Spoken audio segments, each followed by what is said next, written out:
During this stage of the year, right before team of the season, it is a good idea to start trying to invest as much as possible. That way, once team of the season is finally here, especially considering we're also approaching a major market crash, that hopefully your coins, even if they increase ever so slightly, they're gonna go so much further. And in today's video, I'm gonna share 2 of the easiest investments that you can make.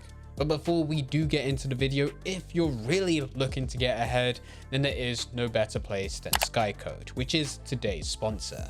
SkyCoach is offering insanely cheap and secure FIFA 23 coins so that you can spend less time doing what we're going to suggest within today's video and more time using the coins to buy the players that you want to buy. You simply use the link in the description down below, say how many coins that you would like, select the platform that you're on and place your order. Coins will be added to your account within just a couple hours without it being detected by EA. You can then use those coins to buy the players that you want to buy. So the link to SkyCoach is in the description down below, and if you use Fnatic at checkout, you'll also get 10% off.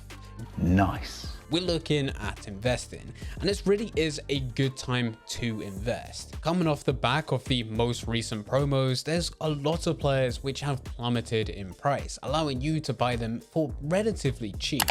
And normally, because of the hype building up towards team of the season, loads of people anticipate certain players are going to be needed for the various amounts of SBCs which EA are going to release. Now, there is a slight catch to this, which I will explain later, but it does mean that knowing it, you will be able to maximize the most amount of coins. And so far, I've done this for many years now. I've actually lost count of how many years I've done this for, but it's worked out for me every single time. So firstly, it makes sense for you to look into Fodder Investing. This is just any of the high rated yet cheap players which are currently available, and there are loads available right now. Anyone that is 83 or above is worth buying into, and what really stands out, the ones which are going to give the most profit, are those which are currently the cheapest right now, because once it comes round to team of the season, if they are needed for an SBC, which at some point they will most likely be needed, that is when other people will be looking to submit 83 plus rated players, and of course they're going to go for those which are cheaper. That leads to them increasing much more in price compared to anyone else. Now with 83 rated players, you can get them for about 800, maybe even 900 coins if you're buying them at a good time. This is more or less their minimum. My recommendation is to go through, use FootWiz or FootBin to find every player which is rated 83 and then just bid on every single one. You only need one of each and then store them to your club. And that's at that point in which you'll go through the different ratings. You'll move up to 84s, 85s, 86s, and so on. One of each player and store them to the club.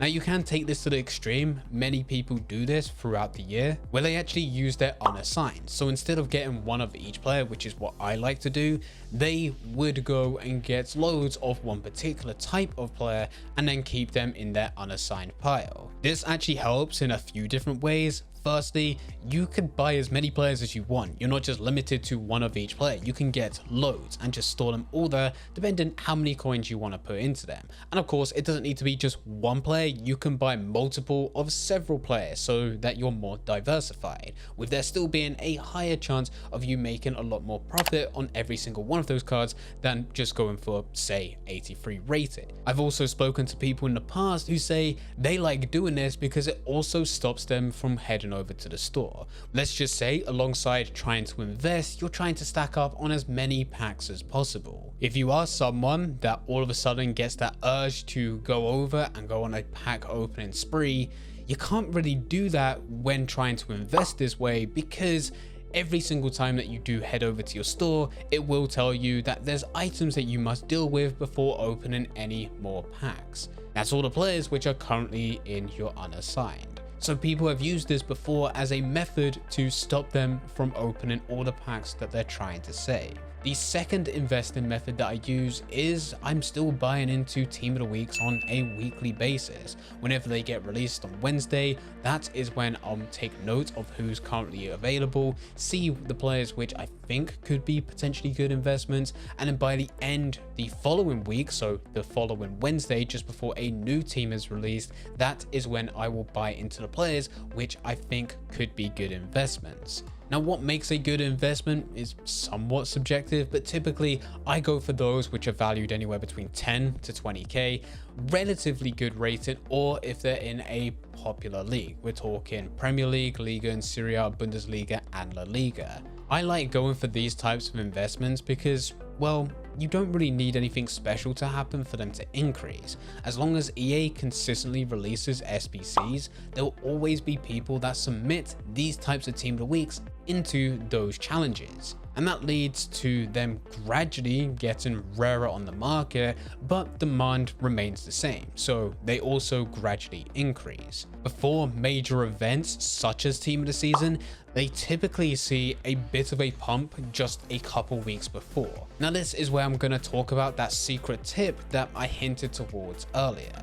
With both of these types of investments, we're talking Fodder Investing as well as Team of the Week investing. If you save them for Team of the Season, you will most likely lose coins. I know, you're probably thinking this was a pointless video then. No, I still invest. I invest because a week before Team of the Season is typically when you see these players at their highest price. The reason for this is because of anticipation. So many people are buying into as many players as possible, whether it be high rated rare golds or different types of special cards, including Team of the Weeks, that in itself is what increases the price of these players. It happens every single year, and every single year when I tell people this is what you should be doing, there's always comments from people saying, well, maybe this year is different. But so far, it hasn't been. Everyone gets excited for Team of the Season because they know it's coming. It is a promo which is filled with hype every single year, as it should be. We're talking about the best players of the season.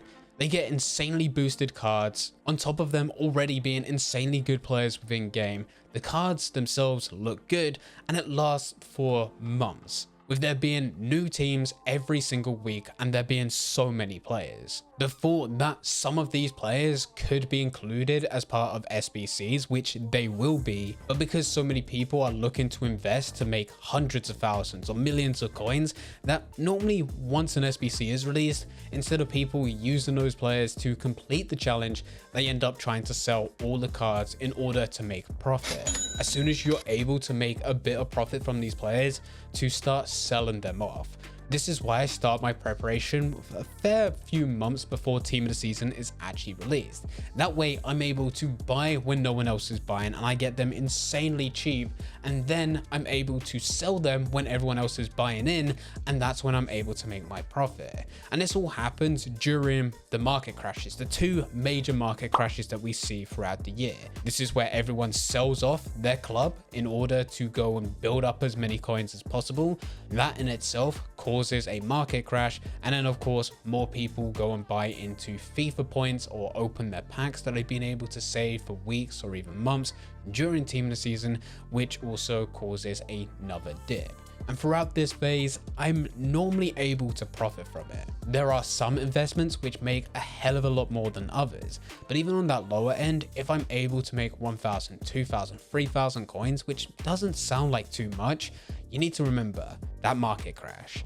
Because everyone else is dropping in value by 25 to say 60%, if I'm able to buy into investments which have increased ever so slightly, it still puts me in a much better position than most other people, which is what I find out every single year. It's a nice way to be extremely lazy, because let's be real, if you've been playing since the very beginning and you're still following this channel, it's likely that you've been trying to trade. And I don't know about you, but me personally, I get burnt out at this time of the year. I don't want to be grinding as much as what I once was, because I do know that after Team of the Season, we're going to be talking about the next FIFA, or in this case, EA Sports FC. And I personally don't want to be putting loads of time in only for it to be completely wiped as we go into a new Ultimate Team. That's why these types of investments, they just make sense to me.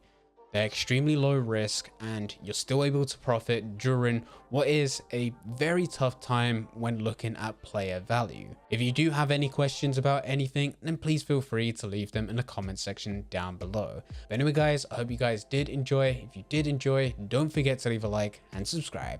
But for now, I'm going. So see ya.